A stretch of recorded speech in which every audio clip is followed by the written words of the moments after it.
మీరు 10th class వరకే చదివారా? అయినప్పటికీ సెంట్రల్ గవర్నమెంట్ జాబ్ కోసం అయితే చూస్తున్నారా?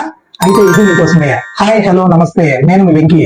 అవునండి, సెంట్రల్ గవర్నమెంట్ నుంచి మనకు ఇండియా పోస్టల్ జీడీఎస్ కి సంబంధించిన షెడ్యూల్ 2 నోటిఫికేషన్ అయితే మనకు నిన్న రిలీజ్ చేయడం జరిగింది.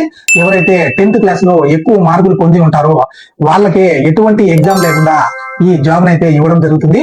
దాదాపు దేశవ్యాప్తంగా 21,000 పైన ఈ జాబ్స్ అయితే అవైలబుల్ ఉన్నాయి. మరియు మన ఆంధ్రప్రదేశ్ మరియు తెలంగాణ నుంచి చాలా వరకు జాబ్స్ అయితే వేకెన్సీస్ అయితే ఉన్నాయన్నమాట. కాబట్టి ఈ నెల 2వ తేదీ నుంచి మీరైతే ఈ ఇండియన్ పోస్టల్ జీడీఎస్ జాబ్స్ కి సంబంధించి ఆన్లైన్ లో అప్లికేషన్ అయితే సబ్మిట్ చేయవచ్చు. ఈ నోటిఫికేషన్ కి సంబంధించిన పూర్తి వివరాలతో మన వెంకీ మీ సేవ యూట్యూబ్ ఛానల్ ఒక వీడియో అయితే చేయడం జరిగింది. అందులో మీకు ఎలిజిబిలిటీ ఏంటి, మరియు ఏ విధంగా సెలక్షన్ ప్రాసెస్ ఉంటుంది, ఏ విధంగా అప్లై చేసుకోవాలి, అలాగే షెడ్యూల్ కు సంబంధించిన పూర్తి వివరాలతో ఆ వీడియోని అయితే మన వెంకీ మీ సేవ యూట్యూబ్ ఛానల్ లో అప్లోడ్ చేయడం జరిగింది. ఇక్కడ డిస్క్రిప్షన్ లో కూడా మీకు లింక్ అయితే ఇస్తాను. అందులో మీరు ఆ డీటెయిల్స్ అయితే చెక్ చేసుకుని మీరందరూ అప్లై చేసుకుని మంచి మార్క్స్ పొందిన వాళ్ళు 10th లో ఈ జాబ్ అయితే పొందుతారని ఆశిస్తున్నాను. Thank you for watching.